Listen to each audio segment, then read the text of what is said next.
bagian dari dampak dari turunnya Al-Quran di bulan Ramadan itu. Kemarin kita sudah kaji itu ya. Nah, alurnya itu begini Pak ya. Ketika seseorang itu sudah di awal kita kaji tentang pengendalian nafsu ya. Jadi dominasi ruh atas jasad kita, rohani atas jasmani kita, itu kalau bagus kontrolnya, nanti kita akan menjadi orang yang bertakwa. Ketika diri kita ini sudah mampu mengendalikan jasmani kita Pak, semua kebutuhan jasmani, yang itu nanti disebut bisa sebagai orang bertakwa. Kemudian lalu kita tambah nanti dengan hidup kita dipandu dengan Al-Quran itu, yang nanti akan menjadi 3 kan ya. Kalau di surat Al-Baqarah ayat 185 itu nanti akan menjadi hudan dan menjadi bayyinat minal hudan wal furqan, sampai nanti Al-Quran itu bisa menjadi pembeda Pak. Pembeda dalam pola berpikir kita, dalam setiap amalan kita, semua perilaku kita itu beda nanti kalau orang-orang sudah tercelup dengan Al-Quran. Nah, intinya kalau orang ini sudah posisinya sukses menempuh 2 tahapan ini, ya, artinya dia sudah rohaninya yang menjadi sebuah kebutuhan utama, bukan jasmani Pak ya. Kalau kita masih kebutuhan jasmani, kebutuhan nafsu kita yang menjadi dominasi dalam diri kita, maka tidak akan dapat ini Pak ya. Nah, itu anggaplah kita sudah mencapai itu semua ya. Jadi jasmani kita sudah terkontrol. Jadi rohani kita yang mendominasi dalam diri kita. Jadi kebanyakan kebutuhan utama dalam aktivitas kehidupan kita itu semua tersentral kepada kebutuhan rohani, yang itu nanti dipandu dengan Al-Quran. Nanti ujung-ujungnya orang itu kalau sudah seperti itu, dia akan terus menerus akan mencari Allah Pak, istilahnya Pak. Jadi Allah itu sudah menjadi sebuah kebutuhan primer bagi orang seperti ini. Dan sedikit-sedikit Allah, sedikit-sedikit Allah, sedikit-sedikit Allah. Jadi setiap aktivitas apapun nanti dia akan selalu berpikir bagaimana dengan apa yang Allah, apakah Allah ridho apa tidak, bagaimana dengan nanti bagaimana nanti Allah menghukumi perkara ini. Jadi artinya orang itu akan selalu dia senantiasa itu terus menerus mencari Allah. Kenapa? Karena kebutuhan rohaninya yang sudah mendominasi. Dampak dari puasa yang tadi 183 dan panduan hidupnya dalam keseharian itu dibantu oleh Al-Quran. Makanya kemudian di ayat-ayat Ramadan itu kemudian dilanjutkan di 186-nya itu tentang seseorang yang terus menerus dia mendekat mencari Allah, istilahnya Pak. Nah, kita baca ayatnya itu ya. Wa idza sa'alaka ibadi anni fa inni qarib ujibu da'watad da'i idza da'an falyastajibuli wal yu'minu bi la'allahum yarsudun. Di ayat lanjutannya Pak ya. Dan ini yang menjadi goal ketiga harapan kita di bulan Ramadan ini. Kita harapannya menjadi hamba yang rasyidin, orang-orang yang mendapatkan rasyad ya, petunjuk, bimbingan ke jalan yang lurus. Ya kalau ini sudah tercapai ya pasti surga sudah kita dapatkan Pak. Nah, di sini bagaimana kita bisa mendapatkan rasyad itu? Nanti kalau di ayat ini ayat tentang doa Pak ya. Jadi kita lalui Ramadan dengan puasa, kita lalui Ramadan plus puasa plus Quran plus di sini doa, Pak. Dalam artian begini ya, agar mudah kita memahaminya ya. Kenapa nanti kita Ramadan itu harus senantiasa intinya itu memperbanyak doa. Intinya, karena kalau kita simpulkan Ramadan itu di 183 disebut Syahrus Syam. Ya, Ramadan bulan berpuasa. Kalau di 185 Syahrul Quran. Ya, bulan Quran. Di 186 ini Syahrul Doa, bulan di mana kita memperbanyak doa.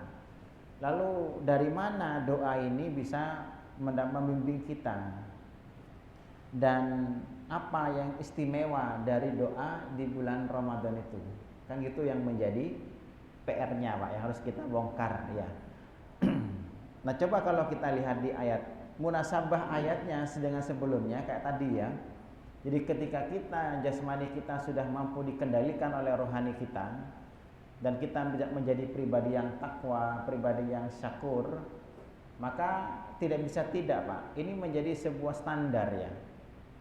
Pasti kita akan selalu ingat kepada Allah, selalu mencari apa yang Allah ridhoi, selalu terus-menerus mengejar apa yang Allah tetapkan. Nah, disinilah kemudian Allah menyebutkan begini, wa idza sa'alaka ibadi anni. Dan apabila hambaku bertanya kepadamu tentang aku. Nah, kalimat kayak begini ini banyak, Pak ya. Kita akan menemukan, ada jam sini ya, itu jam pindah situ ya. Kita akan menemukan keistimewaan bulan Ramadan salah satunya di ayat ini, Pak. Allah menyebutkan di sini wa idza sa'alaka ibadi anni. Dan apabila ada hambaku yang bertanya kepadamu Muhammad anni, tentang aku. Artinya di sini ada orang bertanya kepada Rasulullah, isi pertanyaannya itu tentang Allah. Artinya dia sedang mencari Allah, Pak ya. Ini bisa diartikan juga doa. Nah, pas sa'ala itu kan bisa menjadi berarti doa juga. Redaksi ayat ini tidak seperti biasanya, Pak. Redaksi ayat ini, kalau sampai lihat nanti di ayat-ayat yang lain sebelumnya, banyak sekali model pertanyaan seperti ini. Contoh ketika yas'alunaka anil ahillah, mereka bertanya kepadamu Muhammad tentang bulan hilal ya, ahillah, bulan awal bulan Ramadan. Jawabannya di ayat itu biasanya menggunakan kata kul. Mereka bertanya kepadamu Muhammad tentang hilal bulan Ramadan. Kul, maka Allah perintahkan kan begini. Kul, katakan Muhammad, hiya mawaqitun. Dia waktu itu bulan yang ditentukan. Nah, itu ada perintah kul, katakan Muhammad. Begitu, Pak. Coba saya lupa ayatnya di ayat berapa itu. Ada juga kadang yas'alunaka anil anfal. Mereka bertanya kepadamu tentang harta rampasan perang. Kemudian Allah berkata, kul, katakan kulil anfalu lillahi wal rasul. Katakanlah Muhammad, pasti ada perintah kata kul, Pak. Karena yang bertanya siapa? Manusia, seseorang bertanya kepada Rasulullah. Yang menjawab Rasulullah, Pak. Makanya ada perintah kul. Ada orang bertanya yas'alunaka anil mahid. Mereka bertanya kepadamu tentang haid, darah haid. Kul, dikatakanlah Muhammad, pasti ada kata kul, Pak. Semua. Ketika ada orang bertanya kepada Rasulullah, maka jawabannya perintah Allah itu kul, katakan Muhammad kepada orang itu. Itu semua di ayat ini. Kecuali di sini. Di ayat ini beda. Idza sa'alaka ibadi anni. Kalau ada seorang hambaku yang bertanya kepadamu, kan sama kan? Ada seseorang bertanya kepada Rasulullah, tapi tidak ada kata kul di sini. Jawabannya, Pak. Hilang kulnya. Ini rotok jeli sedikit, Pak ya. Karena nanti ada hikmah besar di sini, Pak ya. Yang bertanya seseorang kepada Rasulullah, yang menjawab siapa di sini? Seharusnya Rasulullah, Pak. Seharusnya Rasulullah yang menjawab. Karena yang bertanya kepada Rasulullah, bertanya tentang Allah. Sa'alaka ibadi anni, bertanya kepadamu tentang aku. Tentang aku, kata Allah. Mestinya kul, katakan Muhammad fa inni qarib, harusnya begitu, Pak. Tapi di sini kulnya tidak ada. Di ayat-ayat yang lain itu kulnya ada, kul. Perintah untuk katakanlah. Jadi ada kata yang hilang kul, Pak. Jadi ada apa di sini gitu ya. Betul ini, Pak ya. Karena kalau kita tidak mendapatkan ini, tidak menemukan ini, kayaknya biasa-biasa saja ayat ini ya. Ayat ini ayat ajaib, Pak, istilahnya, Pak ya. Justru ayat Ramadan yang ajaib, Pak ya. Yang menjadi kabar gembira sebenarnya bagi kita. Jadi ada seorang yang bertanya kepada Rasulullah tentang Allah. Nah, tapi di sini yang menjawab itu adalah Allah sendiri, Pak. Bukan Rasulullah. Karena di ayat ini tidak ada kata kul. Seakan-akan Allah sendiri yang menjawab. Harusnya begini. Wa idza sa'alaka ibadi anni kul fa inni qarib.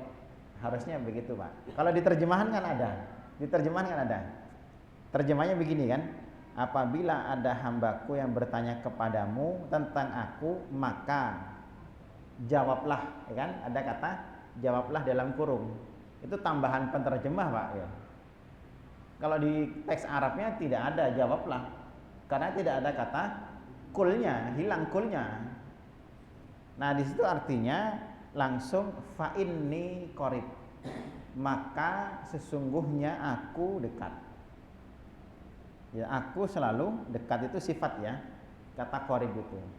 Nah, di sini ada yang istimewa, Pak ya, disebutkan oleh para ulama di situ, dan ini spesial hanya di bulan Ramadan. Karena ayat ini masih bicara tentang konteks selama Ramadan, Pak ya. Dan artinya begini, nanti akan ada, kalau dalam ilmu Quran itu kata ida itu kan sesuatu yang pasti akan terjadi, nanti dia akan datang, Pak ya. Artinya nanti akan pasti ada seseorang yang di bulan Ramadan itu dia itu akan bertanya tentang Allah. Ada orang-orang yang mungkin selama ini dia jauh dari Allah, Pak. Orang selama ini yang mungkin dia itu tidak pernah mengingat Allah. Kalau bahasa kita mungkin sekarang tidak pernah sopo masjid, Pak. Orang-orang yang mungkin selama ini dia bergelimang dengan dosa, kemaksiatan, tidak pernah mendekat kepada Allah. Tapi karena dampak Ramadan, kena euforia Ramadan ya, dia mulai sedikit sekali datang ke masjid, belajar Islam, ingin mengenal agama Allah dan sebagainya. Dan itu pasti ada nanti di bulan Ramadan. Kalau dalam istilah hadis model Ramadhaniyun, Pak. Orang-orang yang beribadah kepada Allah hanya di bulan Ramadan. Istilahnya nanti ada nanti. Pasti ada itu ya. Tapi orang-orang seperti ini yang sebenarnya yang awalnya mereka tidak pernah mengenal Allah itu ya, jauh dari Allah, Pak ya. Nanti mereka itu biasanya akan ada banyak permintaan gitu loh ya. Doa-doa, keinginan, hajat selama Ramadan tuh, Pak. Orang-orang seperti itu. Dan pasti ada itu ya, tidak mungkin tidak ada. Karena ini kabar dari Quran, seperti itu modelnya. Makanya di sini menggunakan bentuk sa'ala itu kan bertanya, meminta, itu kan bentuknya fi'il madhi, Pak. Kalau dalam fi'il madhi itu kata kerja lampau, itu terjadinya cuma sekali modelnya. Tidak terjadi berkali-kali. Artinya ini ada orang yang datang kepada Rasulullah yang sebelumnya dia tidak pernah mendekat kepada Allah, tidak pernah mendekat kepada Rasul, Cuma sekali saja dia bertanya kepada Rasul tentang Allah. Dan itu di momentum Ramadan saja. Ada tidak model kayak begini nanti di Ramadan? Banyak Pak ya. Orang-orang yang selama ini bergelimang dalam kemaksiatan, tidak pernah ke masjid, tidak pernah berkecimpung dalam urusan ibadah dan sebagainya. Mungkin selama ini jauh dia dari Allah. Tapi di Ramadan dia baru ingat kepada Allah. Mulai acara sholat taraweh, sholat subuh, acara sedekah. Seperti itu orang-orang yang sedang mendekat kepada Allah. Dan itu hanya terjadi di bulan Ramadan. Orang-orang seperti ini Allah bahkan memuji mereka, Pak. Walaupun kata kita lek Ramadan tok ilingi, kan gitu kan ya. Dari mana memujinya? Dari kata ibadi, Pak. Ibadi itu kan bentuk hambaku kan ya. Kata hambaku ini bentuk kata pujian, Pak. Kayak beginilah ya, antum itu kalau punya anak, misalnya guru ya, anak-anak sing guru ya gini Pak, guru Pak. Pekerjaannya guru. Anak sing guru, Pak Joko itu guru kan. Guru silat. Misalnya kita punya anak lah ya. Anda bukan guru anak lah. Dua anak 5 Pak. Sing 4 anak soleh, sing 1 mesakat Pak yo. Wis pol Pak yo. Bejat dak karo-karuan. Kemudian ketangkep polisi dia karena kasus narkoba misalnya ya. Terus ada orang bertanya, "Lho iku anake sapa iku?" "Oh, iku anake Pak Joko iku." Ya, "Anake Pak Joko." "Do anakku iku, anake setan itu." Gitu kan ya. Pasti dia tidak mungkin mengaku, Pak. Tidak akan disandarkan, dinisbatkan kepada dirinya. Kenapa? Benci. Tidak senang. Coba misalnya dia punya anak juara 1 lomba hafidz Quran, juara 1 lomba musabaqah tilawatul Quran, prestasi hafal hadis, tampil, dia anak sopo rek? Pak Joko bilang anakku, kan gitu kan ya. Jadi kata anakku, saya itu bentuk ekspresi kebanggaan, Pak. Kita akan mengaku seseorang itu dia adalah bagian dari kita, bagianku ya. Entah anakku, muridku, santriku, temanku, ketika dia punya prestasi kan gitu kan. Tapi mereka terlibat kasus, dak dia konco koyo ngono aku, gitu kan ya. Ndak diakoni, Pak. Nah, di sini Allah itu ibadi. Siapa yang Allah akui sebagai hambanya itu orang yang selama ini jauh dari Allah, Pak. Yang hanya di Ramadan saja mereka mendekat kepada Allah. Spesial, karena saking spesialnya Ramadan itu, Pak. Jadi walaupun orang-orang yang selama ini tidak pernah mendekat kepada Allah, lupa bahkan kepada Allah, tapi ketika dia ingatnya hanya di Ramadan, bahkan Allah memujinya dengan istilah ibadi. Makanya karena Allah sangat senang terhadap orang seperti ini, kalau ada orang yang bertanya kepadaku Muhammad, orang yang itu selama ini jauh dariku, ya, walaupun selama ini dia itu tidak pernah ingat kepada aku, dia datang kepada Rasulullah SAW, bertanya kepada Rasul tentang Allah, maka yang menjawab langsung Allah, Pak. Dan ini juga bagian dari sebuah bentuk ekspresi apa namanya ya, kebanggaan, kesenangan, Pak. Kayak begini, Pak ya, ada orang bertanya kepada Pak Joko, Pak. Saya bertanya kepada Pak Joko tentang Pak Nandar. Ya, Pak Joko, sampai tidak ketok Pak Nandar, suwe tidak ketok. Pak Nandar kedengaran itu, Pak. Dengar saya bertanya tentang dirinya. Kalau saya bertanya ke Pak Joko, yang jawab siapa? Harusnya Pak Joko. Tapi ini tidak, Pak Nandar sendiri. Saya ada di sini, Ustaz. Padahal saya tidak takon ke Pak Nandar. Saya tanyanya ke Pak Joko. Mestinya yang jawab adalah Pak Joko. Tapi Pak Nandar mendengar itu karena saking senangnya ditanya, berarti ada perhatian sehingga beliau menjawab sendiri, saya ada di sini. Ekspresi dari sebuah kebanggaan, Pak. Harusnya Pak Joko disuruh jawab, karena bertanyanya kepada Pak Joko, Pak, saya, Pak. Di sini bisa dipahami di sini, Pak. Ini perlu dipahami nih, Pak ya. Jadi Allah saking gembiranya di bulan Ramadan itu, ya. Ketika ada orang-orang yang ingin kembali bertaubat lah bahasanya. sampai Rasul itu bukan Rasul yang disuruh jawab, Pak. Kalau di ayat-ayat yang lain itu semuanya yas'alunaka 'anil mahid, yas'alunaka 'anil ahillah, yas'alunaka 'anil anfal dan sebagainya. Pasti di belakangnya ada kul semua begitu. Di sini tidak ada. Jadi ekspresi kebahagiaan Allah ketika ada seorang yang walaupun dia itu selama ini jauh dari Allah, di Ramadan saja dia kembali merapat. Kenapa? Mudah-mudahan kan ada bibit ini menjadi awal orang itu dia kembali seterusnya menjadi baik. Dampak dari Ramadan itu begitu ya. Makanya Allah kemudian bahkan menjawab fa inni qarib, dan kata qarib itu bukan dekat sebenarnya Pak, artinya Pak ya. Kalau sering saya sampaikan di kajian, kalau kasrah ketemu ya sukun itu qarib, alim, khabir, itu kan maknanya ada makna istimror Pak, ada makna keterusan, itu sifat.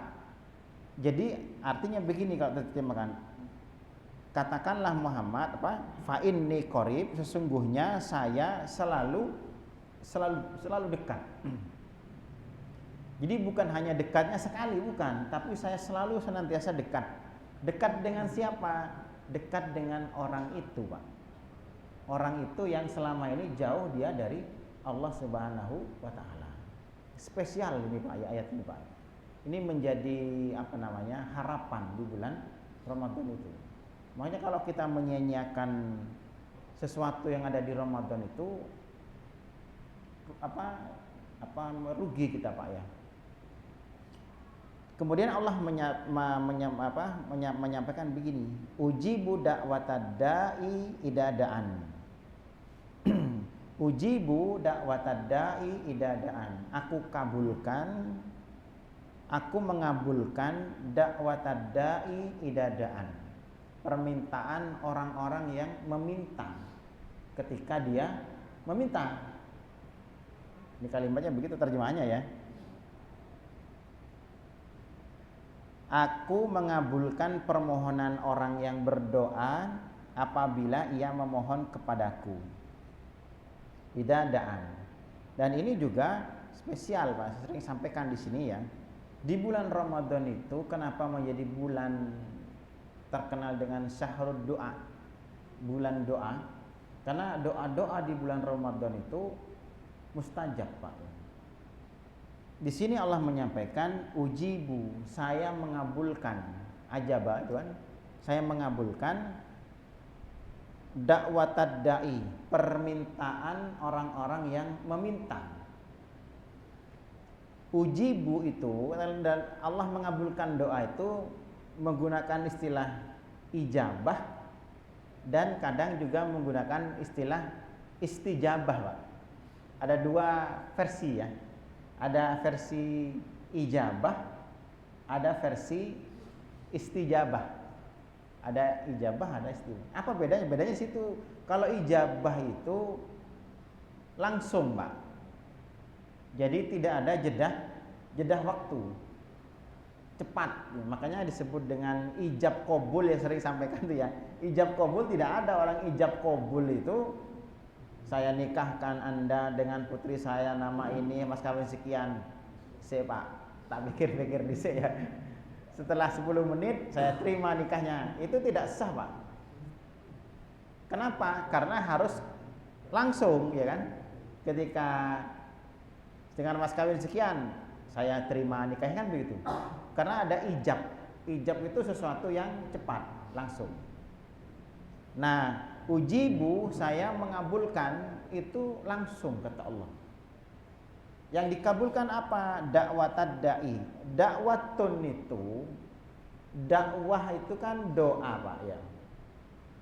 Dakwatun itu doa, itu bentuk mufrad Pak, bentuk tunggal. Jadi artinya ada orang yang meminta kepada Allah bukan berkali-kali Pak.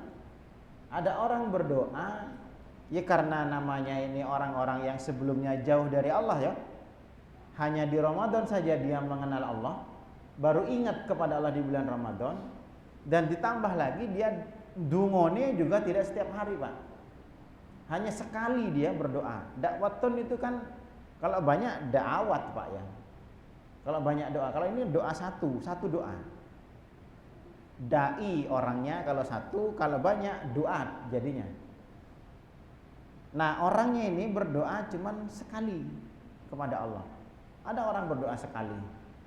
Kita aja minta selamat, minta keselamatan dunia akhirat berkali-kali Pak ya. Ini ada orang yang saking mungkin ini orangnya yang jauh lah dari Allah Pak sebelumnya, sehingga dia hanya sekali saja minta kepada Allah. Dakwatun itu sekali Pak, satu doa dia. Ada orang yang sekali berdoa kepada Allah dan itu yang dikabulkan oleh Allah Pak di Ramadan itu. Dan orang yang berdoa di sini disebut dengan ad-da'i kan. Saya mengabulkan permintaan orang-orang yang meminta. Siapa yang meminta kepada Allah ini Pak? Yang berdoa kepada Allah ini siapa? Siapa saja yang meminta di bulan Ramadan itu Pak. Bukan hanya orang muslim, bukan orang mukmin, bukannya orang bertakwa. Karena ayatnya tidak menggunakan istilah begitu. Tidak begini bunyi ayatnya, ujibu da'watal muttaqin, tidak begitu. Saya mengabulkan doanya orang-orang bertakwa, tidak begitu Pak. Atau ujibu da'watal mu'min, tidak begitu. Ujibu da'watas soleh, tidak begitu Pak ya. Yang dikabulkan oleh Allah di bulan Ramadan ini, siapapun yang meminta kepada Allah, walaupun orang itu tidak soleh Pak, walaupun orang itu yang selama ini jauh dari Allah Subhanahu wa taala. Coba bayangkan Pak ya. Itu orang-orang Allah janjikan kepada orang-orang yang model seperti itu. Nah, kalau kayak antum kesempatannya jauh lebih besar. Makanya eman-eman kalau kita lewati Ramadan itu dengan tanpa ada doa, permohonan, munajat kepada Allah. Karena waktu ini waktu yang mustajab. Kapan waktu mustajabnya berdoa itu di Ramadan itu? Ida da'an, ayatnya kan? Ujibu da'watad da'i ida da'an. Apabila dia berdoa. Kapan berdoanya? Berdoanya kapan? Kapan saja ketika dia berdoa. Tidak harus sepertiga malam, tidak harus menjelang subuh, tidak harus tengah malam. Karena kalimatnya idadaan, kapan saja dia meminta kepada Allah. 24 jam Pak, dalam sehari. Open Allah itu selama di Ramadan. Makanya sering saya sampaikan, waktu mustajab di bulan Ramadan itu 24 jam. Bukan hanya di sepertiga malam. Ya kalau kita sekarang sepertiga malam waktu mustajab. Waktu antara dua adzan mustajab, kan begitu kan? Waktu-waktu mustajab. Waktu sholat mustajab ketika sebelum salam. Tapi di Ramadan seluruh waktunya itu, selama Ramadan itu tiap menitnya, tiap detiknya itu mustajab Pak. Selama di bulan Ramadan. Ini buktinya. Idadaan, Allah mengabulkan permohonan doa orang-orang yang meminta, siapapun yang meminta, tidak harus orang soleh. Jangan sampai kita kehilangan harapan di bulan Ramadan. Masuk keterima aku selama ini tidak pernah sopo masjid, tidak pernah ibadah, jauh dari Allah. Hanya ingat di bulan Ramadan. Jangan berkecil hati. Ya. Dan itu Allah janjikan, Allah akan kabulkan di Ramadan itu kapan saja dia berdoa. Itu keistimewaan di Ramadan itu Pak ya. Nah, cuman ada syaratnya. Ada SKB-nya Pak ya. Syaratnya ketentuan berlaku. Tidak gratis. Karena kita Allah siap mengabulkan permohonan kita, maka Allah meminta syarat kepada kita Pak. Karena Allah siap memberikan kebutuhan kita, maka Allah juga menentukan syarat di sini. Syaratnya falyastajibuli wal yu'minu bi. Ini syaratnya Pak. Falyastajibuli, syaratnya itu kalian, kata Allah, yastajibuli, penuhi segala perintah-perintahku. Penuhi segala perintahku. Syaratnya Pak, Nah, cuman tadi saya sampaikan di awal ya, ada istilah ijabah sama istilah istijabah. Ya. Kalau di ayat yang sebelumnya itu potongannya Allah ketika mengabulkan doa itu dengan menggunakan istilah ujibu, ijabah. Artinya instan, Pak, cepat, ya.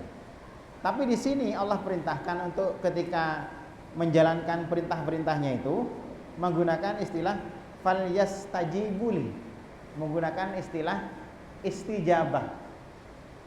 Artinya maknanya ini tidak harus langsung instan semua perintahku engkau jalankan. Itu maksudnya begitu, Pak. Asal ada kesungguhan, kemauan ingin menjalankan perintah-perintah Allah itu, walaupun saat ini belum bisa semuanya terlaksana. Kan tidak mungkin Pak kita melaksanakan semua perintah Allah, Pak. Mustahil, Pak. Berat, apalagi bagi orang-orang yang masih baru saja kembali kepada Allah, Pak. Orang-orang yang selama ini masih bergelimang dalam kemaksiatan. Dia tobat, iling hanya di bulan Ramadan ini, Pak. Kan tidak mungkin mereka menjalankan semua perintah Allah. Total tidak mungkin, Pak. Berat, Pak. Jangankan orang seperti itu, kayak kita saja berat, ya kan? Kayak sitan. Nah, makanya Allah di sini sekedar falyastajibuli. Asal ada kemauan saja, kata Allah. Asal ada kesungguhan, asal ada keinginan yang kuat untuk menjalankan perintahku, walaupun belum terjalankan, gitu loh, Pak. Beda kan ya? Bisa ditangkap di sini, Pak. Ada orang yang bisa menjalankan perintah Allah, ada orang yang ingin menjalankan perintah Allah. Kalau ingin kan belum, ingin kan? Kalau ingin kan belum. Tapi sudah ada kemauan, Pak. Asal ada kemauan, kata Allah, ingin menjalankan perintah-perintahku walaupun sekarang belum. Dan itu sudah bagus. Ini kan enak, Pak, ya. Istilahnya kita itu kerjanya nanti, upahnya sekarang. Sudah diupah duluan, tapi kerjanya nanti belakangan. Ini ada orang kerja kayak gini. Kalau di dunia ada, Pak, ya. Yang ada kalau sekarang kita kerja dulu baru diupah. Ya kan? Ada yang upah dulu baru kerja. Nggak ono, Pak, ya. Harus kerja dulu baru diupah. Ya. Kerja dulu, Pak, ya. Upah dulu. Wah, enak upah dulu, Pak, ya. Kalau saya enggak, Pak, kerja dulu, Pak. Baru diupah. Nah, ini Allah ini upah dulu, Pak. Upahnya pasti. Dia punya permintaan apa, sudah tak kasih, kata Allah. Syaratnya ada kemauan untuk menjalankan perintah-perintah. Enak ini, Pak. Di sini salah satu istilahnya apa? Keutamaan di bulan Ramadan itu. Yang jarang sekali kita pahami, Pak, ya. Makanya kan sayang kalau di Ramadan itu kita lewati dengan biasa-biasa saja. Karena bulan Ramadan itu bulan yang tidak biasa, gitu ya. Nah, di sini makanya minimal pasang dalam hati kita, dalam pikiran kita berusaha saya ingin sedekah. Misalnya 50% gaji saya ingin gini. Tapi sungguhan, Pak, ya. Jangan menghayal. Karena Allah kan tidak bisa ditipu. Ada orang yang niatnya sungguh-sungguh, cuman terhalang kondisi, bisa jadi ya. Ada orang yang saya coba itikaf, saya ingin itikaf 10 hari lah. Tapi nanti pas waktu akhir Ramadan mungkin terkendala pekerjaan, terkendala keluarga, itu sudah bagus, Pak. Daripada sejak awal sudah tidak ada angan-angan kepingin menjalankan perintah Allah itu. Itu contohnya begitu, contohnya. Makanya dari sekarang itu pasang. Kata para ulama itu begini, Pak, ya. Kalau antum mau beramal soleh, kalau antum beramal soleh, amal soleh yang bagus itu diniatkan dahulu dari jauh-jauh hari, Pak. Kalau amal soleh, jangan ucuk-ucuk, rugi, Pak. Bagus sebenarnya ucuk-ucuk amal soleh, ya. Kita tidak niat sedekah, Mari ngono ana wong ngemis di pinggir jalan kita sedekah. Kan itu ujuk-ujuk Pak ya. Apa namanya? Dadaan. Bagus juga, tapi yang lebih bagus harus di planning, Pak. Amal soleh juga. Kayak sekarang ini bulan Syaban. Di Ramadan antum planning sudah. Saya Ramadan nanti Ramadan pertama saya mau tak ngasih makan tetangga saya yang kekurangan. Hari kedua saya mau kasih tukang becak makan sahur, berbuka. Hari ketiga di planning aja. Karena nanti kalau kita sudah planning tapi terkendala karena ada udzur atau apa, tetap dapat pahala. Makanya amal soleh itu harus di planning. Silahkan di planning Ramadan itu Pak. Nanti Ramadan pertama saya berdoa minta rezeki lancar. Ramadan kedua berdoa minta urusan kesehatan selesai. Silahkan, tidak ada masalah. Semakin banyak planning amal soleh itu semakin bagus. Ya. Jangan mikiri kok kelakon kaya apa, enggak masalah itu Pak ya. Yang penting ada niatan dulu. Karena orang itu kalau sudah ada niat minimal nanti akan ada usaha untuk melakukan niat itu Pak. Beda kalau sudah tidak niat sama sekali dari awal, tidak mungkin sudah beramal soleh dia. Nah di situ makanya istilah seperti ini yang disebut oleh Allah falyastajibuli. Ramadan nanti akan full sebulan sholat malam tidak pernah bolong, misal begitu. Silakan. Saya Ramadan nanti akan khatam Al-Quran tilawah 3 kali, 10 hari sekali khatam, 10 hari sekali khatam. Itu silahkan di planning begitu. Karena nanti kalau planning akan terlaksana. Walaupun belum terlaksana nanti, kita sudah dapat nilai amal soleh. Jangan zong dalam hati kita, jangan zong Pak. Melalui Ramadan tanpa ada perencanaan, tanpa ada persiapan, rugi kita. Ya, di Ramadan itu. Perbanyak, semua di planning dari segala macam ibadah, segala macam perintah-perintah Allah. Fal yastajibulu. Wal yu'minu bi, dan wal yu'minu bi di situ kalian yakin kepadaku. Disertai keyakinan, Pak. Yakin dalam artian di sini beriman. Kalau di sini beriman kepadaku, karena ini konteksnya doa, kita beriman, kita yakin doa kita akan dikabulkan. Salah satu ada berdoa kan begitu ya.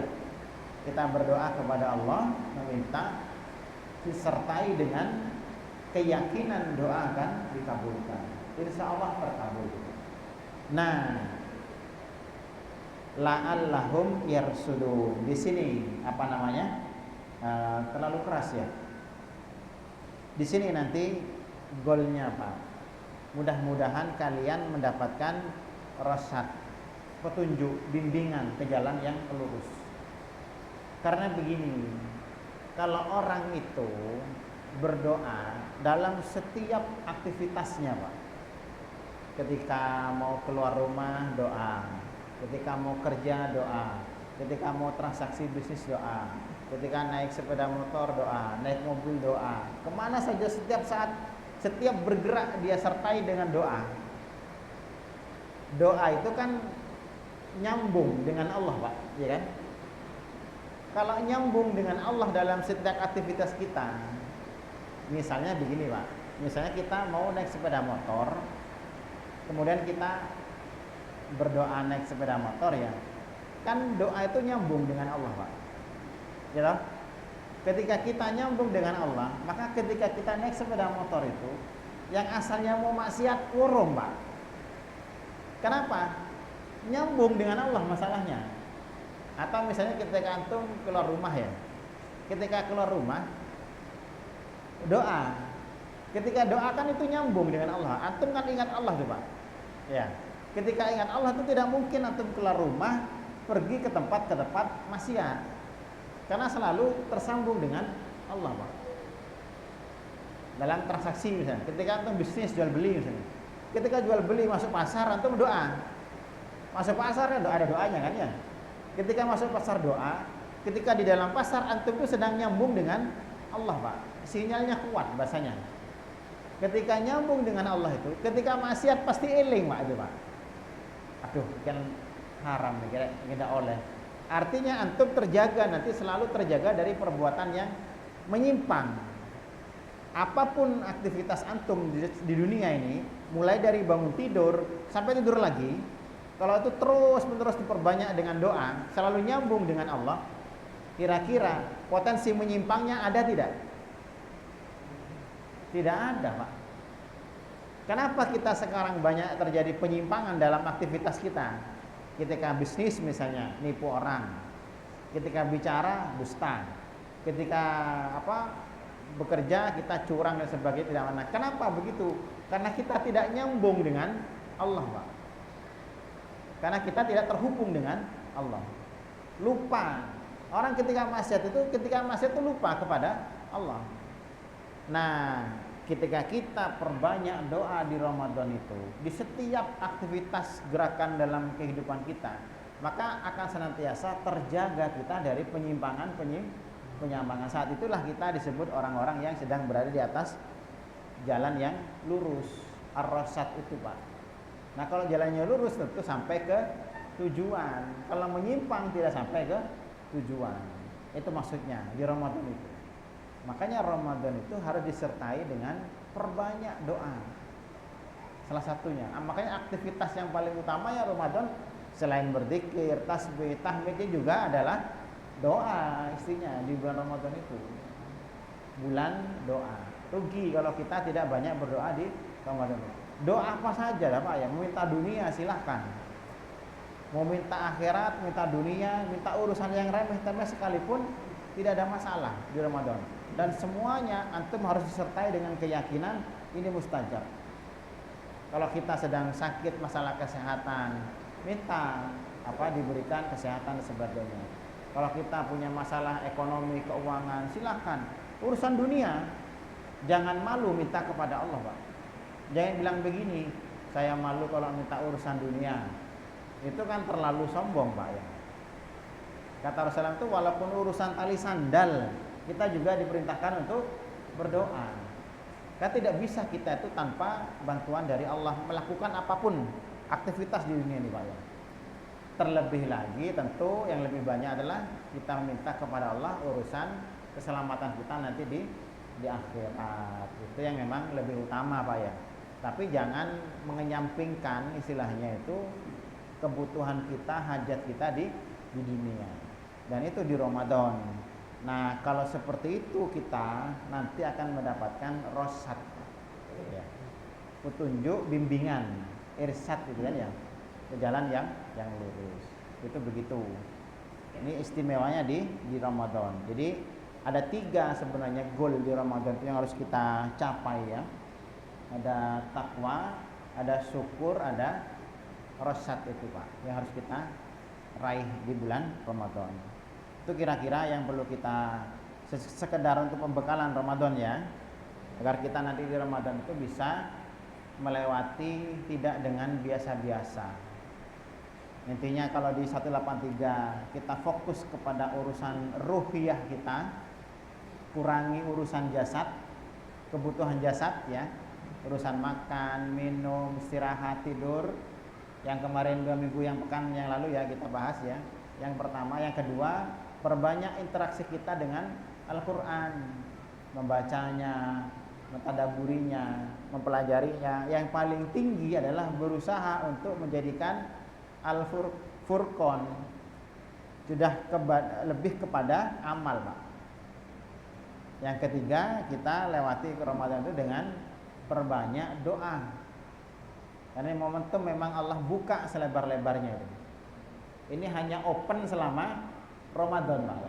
Setelah Ramadan close lagi. Jadi waktunya terbatas, ya. Terbatas waktunya, doa kita mustajab itu terbatas di maksudnya yang mustajab full, yang full sehari loh ya. Yang full 24 jam 7 kali 24 jam ya. 3 kali 30 hari itu hanya di Ramadan. Eman-eman kalau kita tidak manfaatkan itu. Jadi sementara mungkin ada pertanyaan sampai di sini. Ya. Begitu istimewanya di bulan Ramadan berdoa di istijabah, apakah juga takdir bisa berubah? Yang sudah ditetapkan ya. di Lauhul Mahfuz katanya begitu. Jadi begitu. Ya, jadi tidak perlu memikir takdir berubah apa tidak, Pak ya. Karena begini, memang ada perbedaan. Ada sebagian pendapat takdir bisa dirubah dengan doa. Doa bisa merubah takdir. Tidak penting bagi kita doa itu takdir itu berubah apa tidak, karena kita tidak tahu takdir, Pak. Sekarang jam berapa? Jam 7.15. Takdir antum jam 8.15 apa bukan? Tahu tidak kita? Takdirnya jam 8.15, 1 jam aja. Hah? Tidak tahu kan? Tetapi harus diyakini, Ustaz. Nah, maka tidak penting, Pak. Tidak penting kita tahu takdir. Yang penting pokok doa saja sudah. Antum punya hajat apa, punya kebutuhan apa, keinginan apa, minta saja kepada Allah. Kita tidak tahu jam 8.15 nanti takdir kita kecelakaan misalnya kan, pulang dari sini kecelakaan, kita kan tidak tahu, Pak. Tapi apakah kita dengan ya Allah selamatkanlah saya, beri kesehatan, beri keselamatan, lalu kita pulang selamat. Oh, ternyata takdir saya yang kecelakaan ternyata berubah menjadi selamat. Apakah bisa begitu kita bilangnya? Tidak begitu. Kenapa? Karena kita tidak tahu takdir kita, Pak. Katanya kalau kematian tidak bisa diundur atau tidak bisa dimajukan, Ustaz. Iya, masalahnya kita kan tidak tahu kapan matinya. Kita kan tidak tahu matinya kapan, Pak. Ya kan?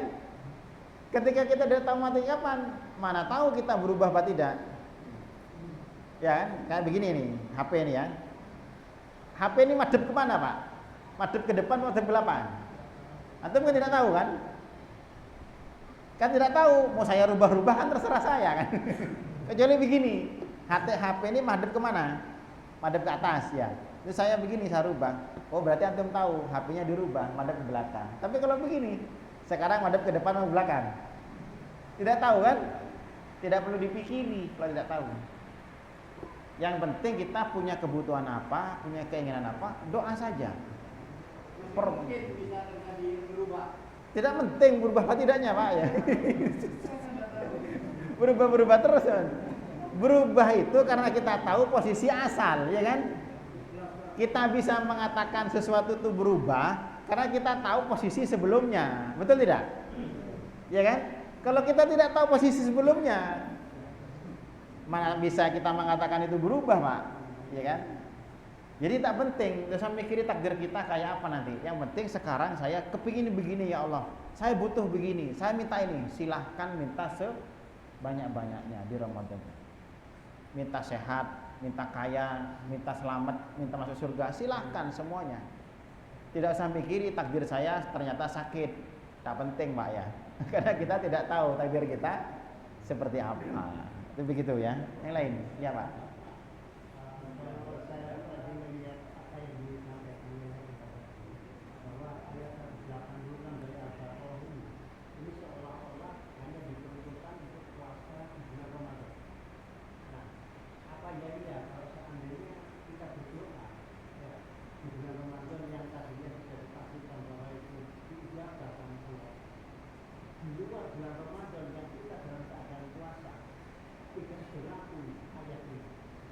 Ya. Tadi disampaikan juga bahwa terkait dengan ijazahnya doa tadi bahwa tidak peduli pulang soleh apa enggak, tapi di sini SKB-nya Allah menentukan bahwa di dalam ayat bunyi ayat ini yang terakhir bahwa yang akan dipenuhi doanya kalau orang-orang yang beriman dan beramal soleh, intinya begitu ya. Ya. Nah, kalau kita melihat orang yang tidak beriman atau orang yang tidak beramal soleh, maka tadi dinyatakan bahwa siapa saja betul, asalkan orang itu betul-betul memohon kepada Allah, Allah akan memperkenankan dan mengabulkan. Bagaimana dengan kita seperti itu? Yang pertama itu memang ini ayat tentang Ramadan, bukan puasa, Pak ya. Tapi Ramadan ya. Jadi bukan karena puasa aktivitasnya, tapi karena bulannya. Ini ayat karena keistimewaan di bulan Ramadan ya, bukan karena puasanya ya. Satu itu. Yang kedua, apakah yang berdoa itu ada syarat begini? Makanya di situ begitu, Pak ya. Ada kalimat falyastajibuli. Hendaklah mereka memenuhi perintahku. Ya kan? Artinya kan amal soleh. Ya kan? Tapi kalimatnya menggunakan istilah istijabah, Pak. Bukan fal yasjibuli, tapi yastajibuli. Artinya walaupun dia itu asal ada keinginan, kesungguhan untuk menjalankan perintahku, walaupun belum dijalankan, Pak. Paham tidak? Beda kan antara istilah ijabah dengan istilah istijabah. Saya sampaikan itu, Pak. Kalau ijabah itu langsung, Pak. Kalau istijabah itu masih ada jeda waktu. Ada durasi jeda waktu yang agak lama. Ketika Allah perintahkan menjalankan perintahku walaupun tidak sekarang, gitu loh, Pak. Asal ada kemauan, keinginan untuk menjalankan perintahku. Artinya orang ini secara dohir masih bisa jadi belum sempurna amal solehnya, Pak. Ya, belum sempurna amal solehnya. Masih ingin beramal soleh, sedekah masih ingin bersedekah. Ya, sholat malam masih kepingin sholat malam, masih kepingin, Pak, ya. Asal itu saja kata Allah sudah bagus syaratnya, Pak. Dan di sini kata wal yu'minu bi, dan beriman kepadaku. Iman itu maksudnya yakin, Pak. Bukan artian iman dalam artian seperti iman yang sempurna, bukan. Artinya karena ini bicara dalam konteks doa sebelumnya, maka beriman kepadaku dalam artian beriman yakin bahwa doanya itu nanti dikabulkan. Jadi artinya iman, ada keimanan bahwa Allah akan mengabulkan doanya, gitu loh, Pak, maksudnya. Bukan iman-iman yang sempurna. Jadi Allah akan mengabulkan doa siapa saja di bulan Ramadan ini, walaupun dia itu imannya masih mungkin 10%, asalkan tidak musyrik, ya. Mungkin imannya 20%, 30% gitu, Pak. Jadi tidak harus imannya itu bagus. Makanya di situ kan tidak menggunakan ujibu da'watat taqi. Saya mengabulkan doa orang takwa, tidak begitu. Ujibu da'watal mu'min, saya mengabulkan doanya orang mukmin, tidak. Yang dikabulkan oleh Allah siapa saja, karena ini konteksnya berbicara tentang seseorang yang selama ini jauh dari Allah, Pak. Selama di luar Ramadan itu, hanya di Ramadan dia kembali kepada Allah. Wallahu a'lam, nanti setelah Ramadan. Makanya ada istilah Ramadaniun, orang yang beribadah kepada Allah hanya di bulan Ramadan. Memang buruk, tapi kan kita tidak pernah tahu, Pak. Kadang Ramadan itu menjadi titik tolak dia menjadi baik, kan kadang-kadang begitu. Jangan jangan mendahului Allah, Pak. Jadi kalau Ramadan to'ai nang masjid, malam hilang. Jangan begitu, Pak. Bisa jadi siapa tahu Ramadan itu bahkan menjadi titik tolak dia itu berubah menjadi lebih baik. Itu begitu, harapannya begitu. Intinya di Ramadan itu yang perlu berbanyak kan salah satunya ya doa. Yang harus berbanyak dalam aktivitas kita selama Ramadan itu. Selain tentang interaksi kita dengan Al-Quran, juga berbanyak doa di setiap saat di bulan Ramadan itu. Jangan pilih-pilih waktu sudah, ya. Di setiap momen, Pak, ya. Mau kita sedang jalan, sedang naik mobil, sedang berkendara, sedang di rumah, sedang di masjid, dimanapun, jangan lupa dengan perbanyak doa ini. Itu begitu. Nah, nanti setelahnya itu kalau kita selanjutkan itu berbicara tentang di 187-nya itu bicara tentang keluarga malah, Pak, ya. Di bulan Ramadan itu, karena jadi salah satu penopang kita untuk bisa maksimal di Ramadan itu adalah juga keluarga, dan keluarga itu menjadi sasaran juga. Target perbaikan selama Ramadan itu juga tentang keluarga. Karena itu komunitas kaum muslimin, kalau kita hubungkan sebenarnya ini kan surah Al-Baqarah kan, ya. Kalau kita disorot lebih luas itu, Pak, ya. Itu kan surah Al-Baqarah itu kan komposisinya itu kan dari awal bicara tentang orang kafir, orang munafik, kemudian orang Bani Israel, kemudian pertengahan kembali ke orang Islam. Terusnya itu kalau disorot ini bagian dari rangkaian sebenarnya, Pak. Ya, kalau di tafsir Al-Baqarah itu, Pak, ya. Nah, salah satunya kenapa menyoroti keluarga, karena itu menjadi cikal bakal sebuah komunitas Islam yang nanti akan mengganti posisi Bani Israel, gitu loh, Pak. Aslinya kalau di tafsir secara umum di Al-Baqarahnya. Cuman kita kan tidak ke sana, ya. Kita hanya tematik saja. Intinya di Ramadan juga jangan sampai kita abai terhadap masalah keluarga. Karena dia juga Ramadan juga bicara tentang masalah keluarga. Dan yang terakhir juga saya sampaikan di sini fikih ya. Ini kan nanti 8187 itu bicara tentang fikih Ramadan, Pak. Artinya begini urutannya ketika kita mau persiapan Ramadan itu mulai dari 183, 45, 6, 7 itu semuanya berbicara tentang masalah akidah, Pak. Akidah tentang persiapan, maksudnya persiapan secara rohani kan. 183, 184 akidahnya tentang sikap yang harus dilakukan di Ramadan itu. Baru terakhir 187-nya bicara tentang fikih Ramadan. Syarat, rukun, sunnah-sunnah itu sebagainya itu ya pembatal. Itu terakhir Pak ngajinya Pak. Ojo dibalik. Ya. Atau kalau mengaji tentang Ramadan itu mulai dari akidahnya dulu. Konsep Ramadan kayak apa, substansinya kayak apa, kemudian sikapnya bagaimana kita bersikap.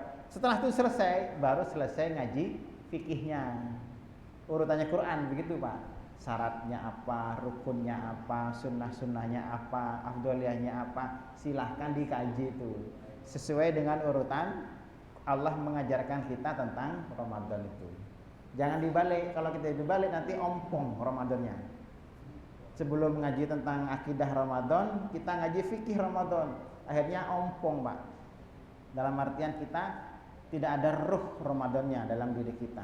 Hanya sibuk tentang syarat puasa, rukun puasa, pembatal puasa gitu terus aja jadinya. Itu penting, tapi belakangan ngajinya ya. Kalau melihat urutan ayatnya Allah mentarbiyah kita tentang Ramadan itu. Insya Allah itu kalau fikih kan insya Allah sudah sering ya ngajinya dan banyak Pak ya. Tentang syarat rukun pembatal, orang yang tidak bisa puasa, terhalang sebagainya itulah ya. Kata bengek itu. Sifat saum Nabi istilahnya. Artinya belakangan itu Pak ngajinya Pak ya. Setelah terbentuk substansinya, paham tentang akidahnya, bagaimana tentang Ramadan itu begitu. Sementara itu dulu ya, mudah-mudahan bisa kita ambil ibrohnya dan mudah-mudahan Ramadan kita bisa lebih berbeda ya daripada Ramadan-Ramadan sebelumnya. Kita tutup dengan doa kafaratul majelis. Subhanakallahumma bihamdika asyhadu an la ilaha illa anta astaghfiruka wa atubu ilaik. Assalamualaikum warahmatullahi wabarakatuh.